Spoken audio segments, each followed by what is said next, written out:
most exciting thing for me about bringing Captain America to the big screen is the reintroduction of Sam Wilson.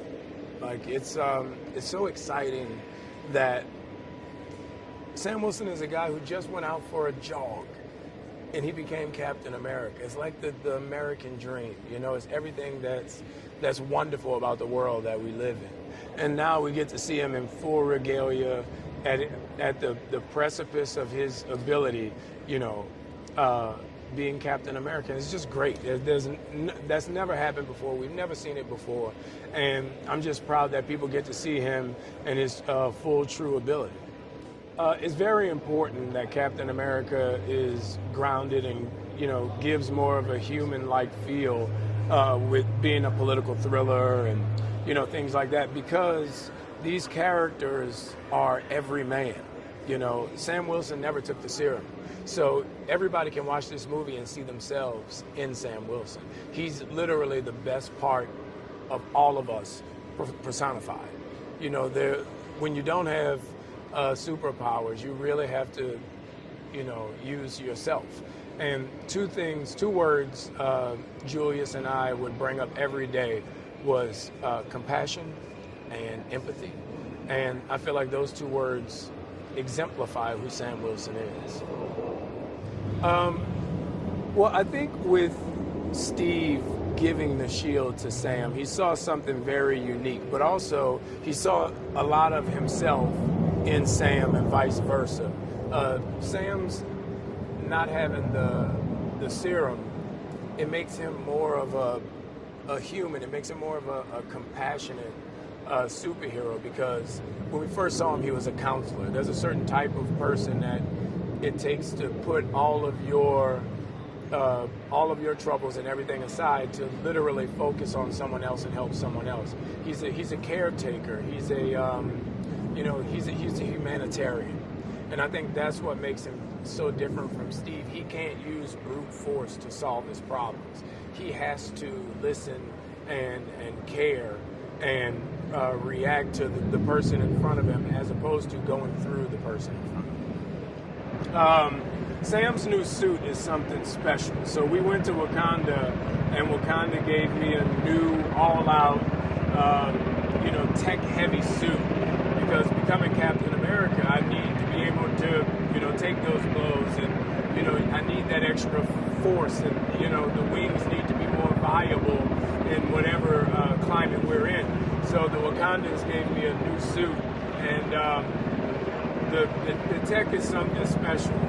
Red Wing is new. The vibranium in the suit is new in the way it's used. So there's many different parts of it that I can't say, but the suit's new and improved.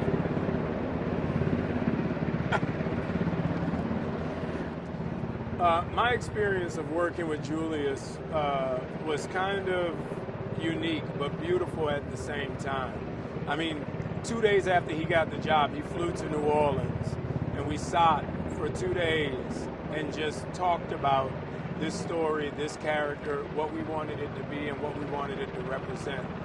And what was really unique about him that I really cared about, he's so good with character.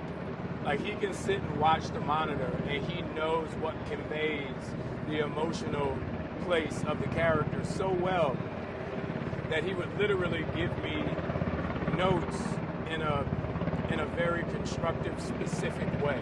When you do this, it gives me this. So let's try this, because I want that, because that will get us to that idea of, who we want this character to be. So just his verbiage and directing and his open, easy heart, like, it's fun to be around him. It really was a treasure, the people that we were able to put together for this. If you look from Shira to Danny, to Zosha, everyone was just so into the idea of this movie and into the idea of Sam being Captain America. Giancarlo Esposito was on my wish list when we first started. Julius asked the question, if no wasn't an answer, who would you get? And Giancarlo didn't say no, you know? So, and I've known him and Tim Blake Nelson for so long. You know, I did a movie with Harrison 21 years ago. It's really interesting how it came together, and we really got, I feel, the best cast we could ask for, because everybody showed up and played fair. Everybody showed up with a certain pep in their step and excitement about this movie, and I think it shows on the screen, and it just made the movie 10 times better. Well, because of the stunt work that we were doing in this movie, my workout program was very different. I usually lift heavy weights and just lift as much as I can, lift the whole gym. But with this one, I did Pilates and yoga. I did a lot of body weight working. I did a lot of pulley and band work. And I was surprised how different of a workout that was, and how different it made my body look and feel. It was really more so the idea of being pliable and being more flexible than being stronger. I think the fans would be very excited to see, Sam Wilson come to full bloom as Captain America. I think there's something very special about Sam and his ability to identify with everyone as the best part of them. We all see ourselves in Sam Wilson, So I'm just excited for people to see that and see his character and how we've made it into this dynamic, three-dimensional representation of everything that's good. Well, I had seen Marvel movies, and I'd seen the wonderful actors that are part of the Marvel universe, and I thought that these guys are having fun, and this could be fun to do. And so I was anxious to have a piece of the pie. And I talked I met Kevin. We talked about the potentials. And lo and behold, 2 or 3 years later, they came up with something. And I was delighted by the opportunity. The character that I play was originated by a wonderful actor, Bill Hurt, who sadly is not with us any longer. And I've had the opportunity to build on the foundation that he established for this character. And though there have been pieces of this character have appeared in various Marvel films, but all of that is in preparation to this revelation of the essence of the character. And it's a really entertaining story that I was thrilled to be a part of. Well, I said that I had seen other Marvel films and films that Bill Hurt had been part of, but nothing prepared me for the opportunity to just hulk out. And my first hulking out is now available for public consumption. I have nothing to compare it with. I can't imagine that there is much to compare it with, but it was fun. And then I got to beat on Anthony Mackie. Extra fun. Much more than the last time I met him in a little film called Hollywood Homicide. And I was reminded by Anthony and several of the journalists that I've spoken to since that we worked together before. But I'd forgotten. Because I'm old and I don't remember things. But we've both come a long way from from Hollywood Homicide. had a lovely time working with Julius. He's really invested in this film. Really takes this opportunity seriously. He's steeped in the myth and lore of the Marvel world, and his guidance, the nuances he made clear that were available was very helpful, very useful. He was a good guide, and I enjoyed working with him very much.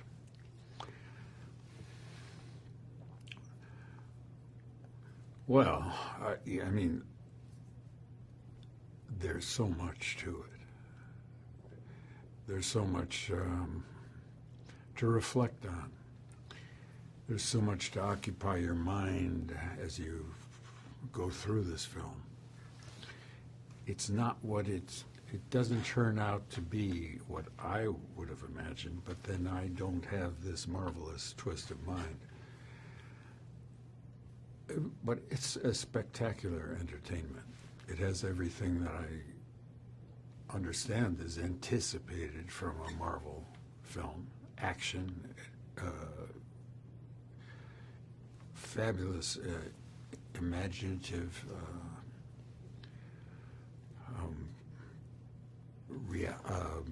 things that you could not imagine making manifest actually appear before your eyes, and it's an invitation to imagine a whole new world. Where do you find Joaquin Torres at the beginning of the film? You find him a couple years from when we last saw him on Falcon and Winter Soldier, and you see him as eager as before, a little bit more well established within his dynamic with Sam. His feet not on the ground.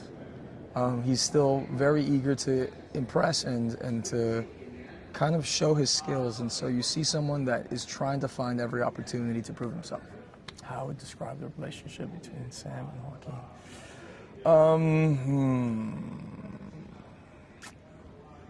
I'd say chaotic and fun and loving. It's a big brother little brother relationship where you get to see people that further have established a relationship and know each other's buttons. There's moments that even on set, whether we're in the scene or outside of a scene, I was just so happy to be there and excited and knowing like how to press Anthony's buttons, but then also seeing him just completely roll his eyes. But like it's a really fun dynamic that I think we're both weirdly very similar and very different at the same time, and the similarities and differences have like honestly helped us like form a really awesome bond. And he's now giving me real estate advice, and so it's I look up to him, and I think he's fully a Renaissance man, from being a phenomenal actor and craftsman to everything he does outside. What it was like working with Anthony Mackie.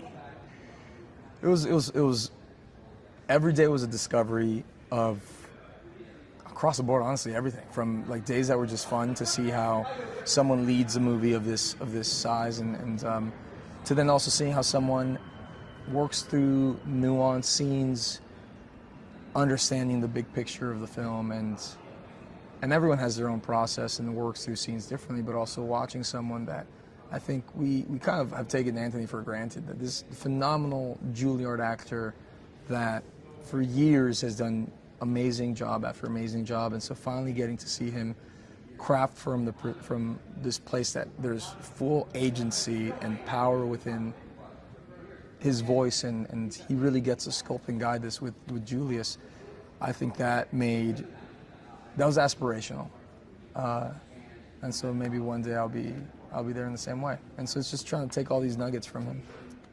Falcon's new suit and how I felt the first time I put it on. Well, it was, I feel like I put it on for the first time like 50 times. There was always something new or a different modification, but by the time it all came together, it was like 10 minutes before filming a scene. And so it was like final approvals. They had just painted it fully finally, and I showed it to Julius and the producers, and they're like, all right, cool, go out there.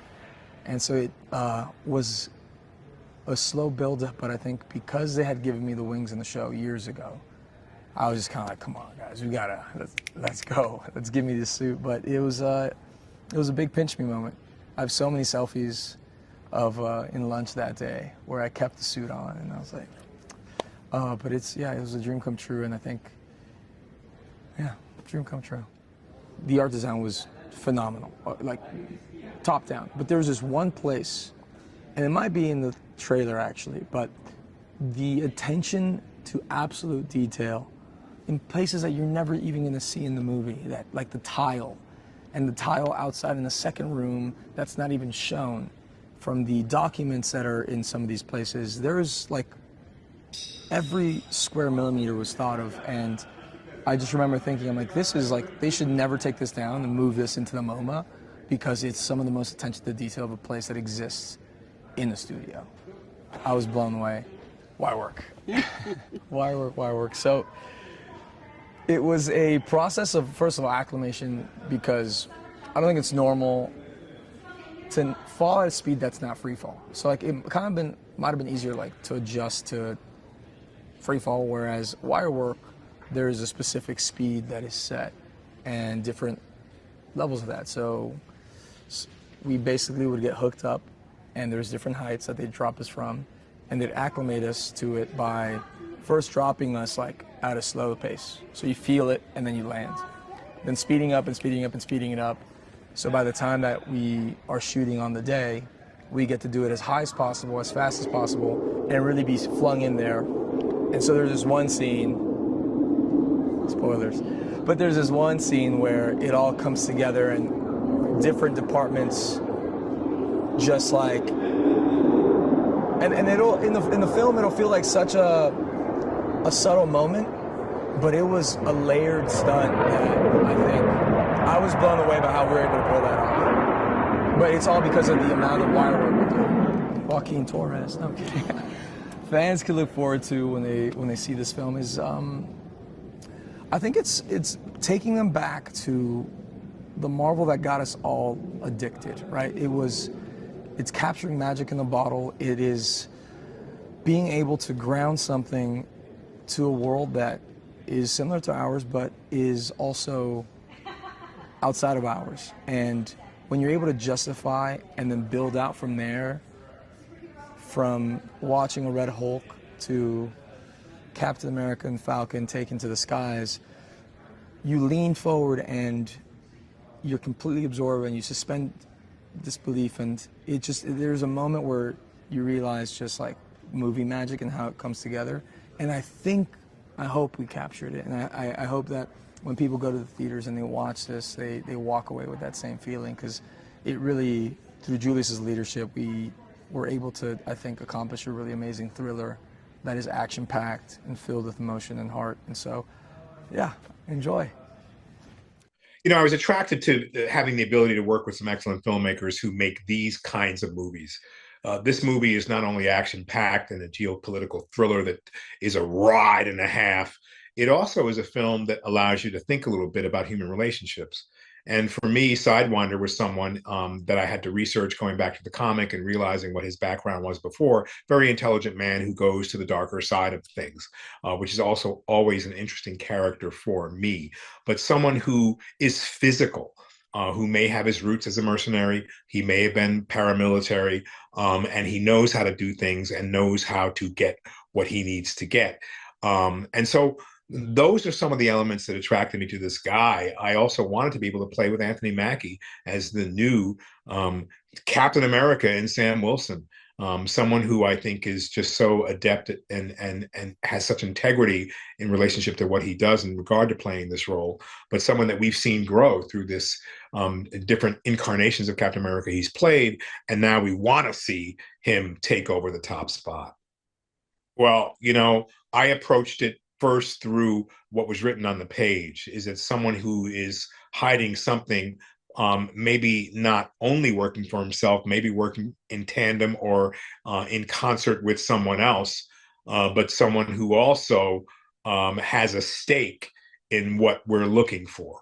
And so our film, you know, we deal with a lot of natural elements and minerals in our film that are important to our story finally revealed.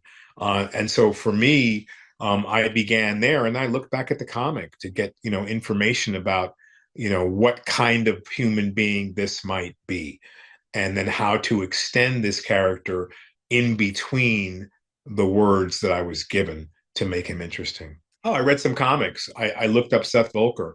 I found out we were the exact same weight, 158 pounds. I looked at how he was dressed and what colors he had.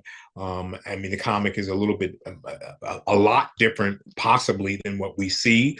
But there was a grounded nature of this character coming from an intellectual background that I liked a lot. And then so take that human being and have him train himself to become a lethal weapon became an important idea for me to nurture while I was working on this particular character. I like Julius quite a bit, and when I had ideas, when his character came to me, I was in Mexico City, and so being the head of the Serpent Society is only the head of the Serpent Society, right? It's just words on paper.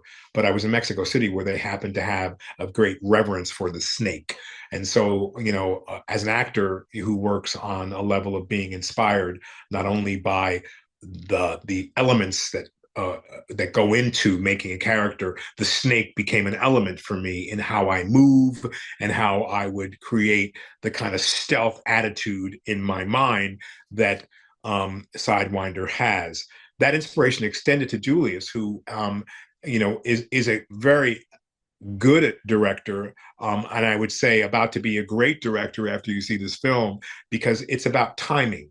And so, my inspiration came from Julius in regard to his adjustments in timing.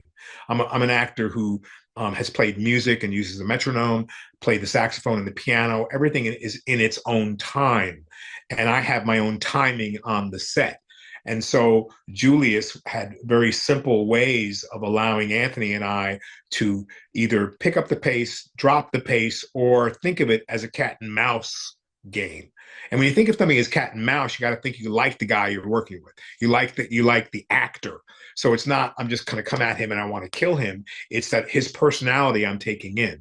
And so Julius, welcomed the attitude that I had in that regard. And so you'll see that the chemistry happens within that. The chemistry between Anthony Mackie and Danny Ramirez happens within that hierarchy where he's the captain, but Danny has talent too, and they share an equal idea that obviously they're on the same side, but your strength is in computers, but he can also do this, and your strength is here, but he can also do this. So those elements of our film are cultivated by the genius of Julius Onah in welcoming them to come about. Also, directors who are only set on etched in stone, as he's one of the writers as well, to have things said a certain way, but always searching for how to say it better, are directors I really like, because that means they're loose. Maybe try to say this. Maybe try to say this. This works better. This works. That works. All within a couple of takes, so you can nail it and move on. I'd rate it as being over the moon. Terrifically exciting. One of the top movies I've ever made with a team as full of integrity and creativity as this Marvel team. What attracted me to the part, it's like, where do you have an hour? I mean, first of all, being part of the MCU world, it's such a dream. It's bigger than a dream. Like I never thought about that, and it's such a big honor, and I'm so excited to be part of it. And Ruth is she's an ex-Black Widow, right? She works for the US government, close to Ross, the legend, Harrison Ford. And I think what's so special about her for me is that she's like, first of all, such a badass, super tough, super strong, super mission-oriented, straightforward, no BS, right? Eyes on the ball, as I say. But at the same time, that's my interpretation, because of her past, she has a lot of understanding to the ability of people to change. So I think this kind of like combination of this character made me very excited to play and to approach. And also there were just some scenes that I was like, I couldn't wait to take part of and to do. So, so many reasons that I was just drawn immediately to Ruth and to this project in general. Okay. So Ruth Bat-Seraph, as I mentioned, she is an ex-Black Widow. She works for the U.S. government very closely to our the amazing Harrison Ford, to Ross, the president. And I cannot say much, right? No spoilers, but she joins kind of like Sam's journey within this film, kind of like him trying to solve this international crisis that's being unfolded through the film. And she is a true badass. You don't want to mess with her. And yeah, there are some really exciting scenes that I cannot wait for the fans to watch. Wow. In what ways do I relate to her? Listen, she's very different. The character is very different for me, definitely. I mean, her past and everything is so different and complex and dark in a way, the way I see it. Um, I think her ability to kind of like see people and their ability to change, and to go through transformation, which I also think it's such a big part of the film and its message. That's something that I really support and resonate with. At least I hope so. So yeah. Ah. Wow. Mackie, never boring with Anthony Mackie. Never, never. Super fun.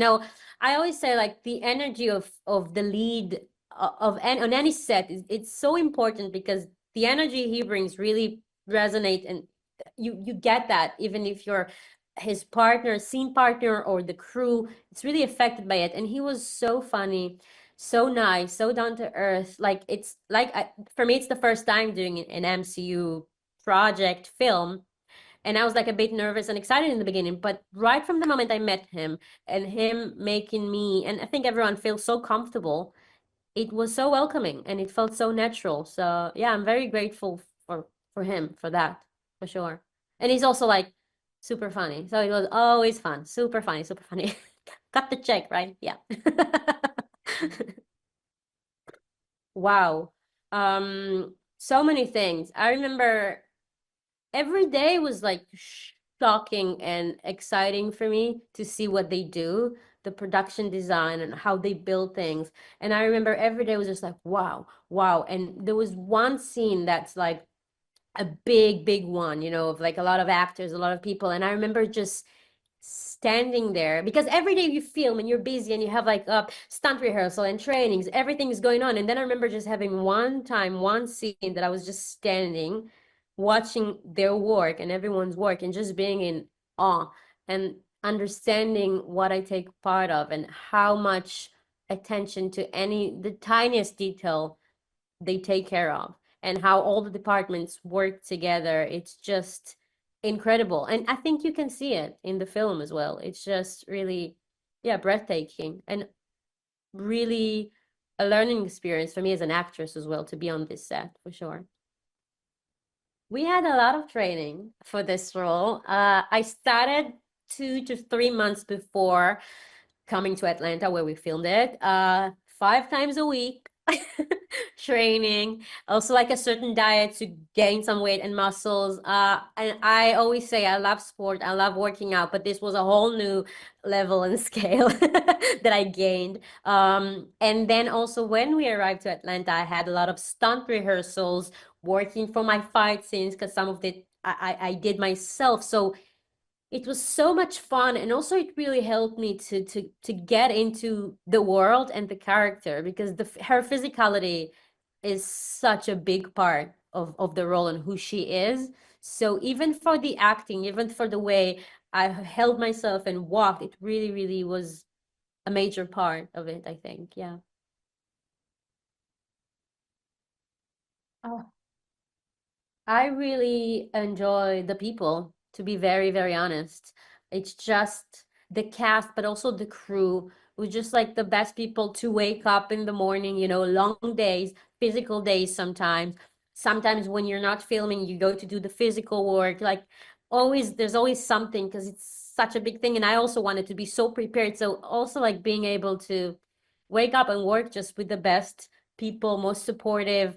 And also what really surprised me is how collaborative it was. You know, you don't know. It's such a big world, the MCU world, that you don't know how much me is like my part I can say, and they really listened if I had questions or idea or suggestions or like I don't know. They were so open, and it just made it the best, to be honest, and really helped everything else, I think. Yeah.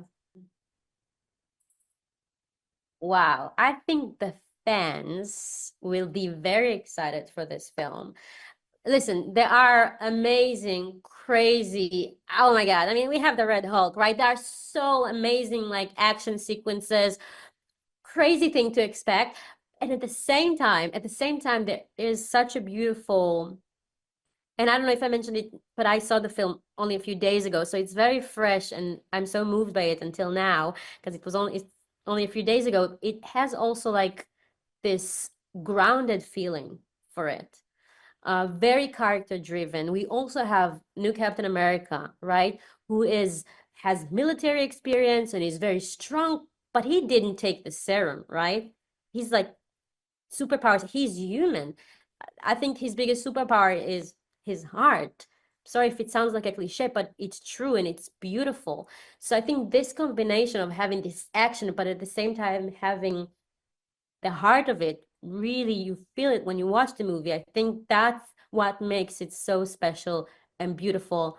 And that's something that I'm really looking forward for the fans to watch. Yeah. You know, my vision for this film was to tell a story that the emotional and thematic core was about empathy, and to do it in a way that felt really, really grounded. So in terms of achieving it, it was about performance and it was about the visual storytelling. You know, the actors came in and we did rehearsal in the beginning of the process and really tried to home in on the emotional lives of these characters, the psychological lives. And it was great working with Anthony and Harrison and Danny and the entire cast to really create as an authentic of an emotional life for these characters. And then the other thing was the style. You know, I wanted this film to feel really grounded and textured. So we used classic C-series lenses and we incorporated a lot of filmic looks. We put grain and gate weave and halation. The camera itself was very controlled to create a sense of menace and tension for a kind of political paranoid thriller. And all those things came together to make something that I felt would honor the previous Captain America movies, but be very singular to Sam and his emotional journey in this film. You know, I did a ton of research. The research that I did in this film to be able to tell the story, first of all, started cinematically. I wanted to look at other genre comps that were important for this film. So movies like The Day of the Jackal, movies like Point Blank, movies like Les Samurai. Then of course you want to go back and you want to do everything that makes sure you honor the Marvel stories. So I was looking at old Marvel serials, the original Captain America serials from 1944. The fact that this character has been around for 81 years is incredible. I went back and rewatched the movies, the TV shows. I looked at publishing and tried to find as many details. One of the most fun things was looking at the Marvel handbook. It's a great handbook that has all these details about adamantium, about all these esoteric things related to the universe, because you never know where you might find something surprising that leads to a moment of authenticity or something that's just a detail that's helpful in the storytelling. I'm a preparation junkie, so it was really fun to do that. You know, the tone of the film is one of paranoia and tension. You never know what's going to happen next. As I said, it was leaning into a grounded thriller, so that's why I had these very specific comps of grounded thrillers. You want to believe in this world, but you also want to be at the edge of your seat. So it was really about making sure that visually, storytelling-wise, and performance-wise, everything stayed coherent. So we had to be very disciplined with costuming. We had to be very disciplined with props. We had to be very disciplined with our environments and sets. All those things need to feel like you have one foot on the ground rather, but then at the same time, you need to keep it open for the fantastic to happen so that when you have these heightened characters like a Red Hulk, or when Sam spreads those Wakandan wings, it still feels like it can fit in the world that's being created. You know, Red Hulk fits into this story because he is part of what Thaddeus Ross is running away from. In this film, Thaddeus now is redefining himself. In the past, he used to be Thunderbolt Ross. He was known for his temper, his anger, for hunting Hulks, for hunting, Bruce Banner. And he also became estranged from his daughter, Betty Ross. Well, this story is about him trying to reconnect with her and trying to redefine himself as an elder statesman, as a diplomat. And the Red Hulk becomes a manifestation of the past he's running away from. It becomes, you know, something of his backsliding. So it was great to be able to tell a story that had a Rage Hulk in it as an expression of Thaddeus and his journey. And you put that opposite Sam and the mistrust that is had between Sam and Thaddeus that extends to these characters as Captain America and the Red Hulk, and it creates this tension that is really powerful, both from an action standpoint, from a character standpoint, but also thematically. So it was really exciting to have Red Hulk in this film. Anthony Mackie brings to Captain America everything that you would dream of. He brings this incredible humanity and relatability. He's so authentic in a way that is effortless. You just believe this guy on screen. He's funny, he's charming, but most of all, he's human. And that human component of him is so critical to believe in Sam and to understand the superpower of his empathy, his desire to care for people, his desire to see the good in each other. And I saw that in Mackie every day. He would come to set and he would shake everybody's hands before he started to work. Whether it was PA, producer, doesn't matter. He wanted to make everybody feel at home and like they belonged, and he was such a great partner to me as a director. So, you know, I loved working with him. You know, my overall goal to achieve the production design and the look of the film was to create that grounded aesthetic, but also to visually tell the story in a way that enhances its themes. So one of the things, for example, that I asked the production designer and everybody involved in designing the film to do is to remove all red. And that was something that was really important. I wanted to allow this entrance of Red Hulk in this film to be a real intrusion in the film. So the movie is very colorful, but by pulling that out of the palette, it creates a bit of a chilliness in the storytelling as well, so that when Red Hulk comes in, it feels like the temperature is increased. And I was able to selectively use red as a way to hint that as we were building forward in the filmmaking. So, you know, that production designer actually created a hat for me that says "Deny Red," because I had said the words "Deny Red" once, but everybody embraced that. So did our set decorators, so did our costume designer, so did our visual effects supervisors. And then that also led to this idea of empathy, because as the movie got more intense, it also meant that Sam has to work harder to reach and connect to everybody around him, especially Thaddeus Ross. So it's a great way to use the visual storytelling to enhance theme and enhance character. You know, the audience should expect action that is incredibly thrilling and visceral and surprising. You know, again, it's always about character. From the very beginning, I had this obsession with Sam Wilson and Anthony Mackie using a brick to take somebody out. But for me, as cool as that was, it was an opportunity to see him be resourceful in the moment, to get scrappy, to improvise, because that's what a man who doesn't have a conventional set of superpowers would have to do. And then at the same time, when the movie gets more heightened, I wanted to make sure that it felt cohesive with the rest of the film, the style of this paranoid political thriller with controlled camera movement, with very precise framing. And that ended up being something that the visual effects artists and supervisors, people from DD, people from Weta also embrace, and our great team working on the film. And it just feels like one movie that has a continuous flow to it that's really elegant and intense and surprising. And when you get to the aerial sequences, when you get to Red Hulk, you'll be at the edge of your seat, but you'll feel a real emotional connection to all the characters in the film. Captain America Brave New World takes place about 2 years after the Falcon and Winter Soldier. Captain America has been working with the U.S. government in his capacity as Captain America, helping them to take on various international threats. And I think moving forward, what you'll see is Captain America's story and the story in the Thunderbolts coming out in May of this year are starting to drive towards what will become Avengers Doomsday. So Captain America Brave New World explores the themes of legacy, and whether or not people can change. You know, Sam Wilson is taking on the mantle of Captain America at the same time that Thaddeus Ross is taking on the mantle of the American president. And both men are going to have to figure out whether or not they are worthy of those mantles. And both men, to different degrees, have skeletons in their closet they must contend with in order to determine whether or not they are worthy of these titles. And some of those skeletons are emotional, and some come in a very physical form. Sam Wilson is similar to Steve Rogers in that both men lead with integrity, and both men understand that self-sacrifice is necessary sometimes for the greater good. But the truth is Sam Wilson's a human, and Steve Rogers was a super soldier.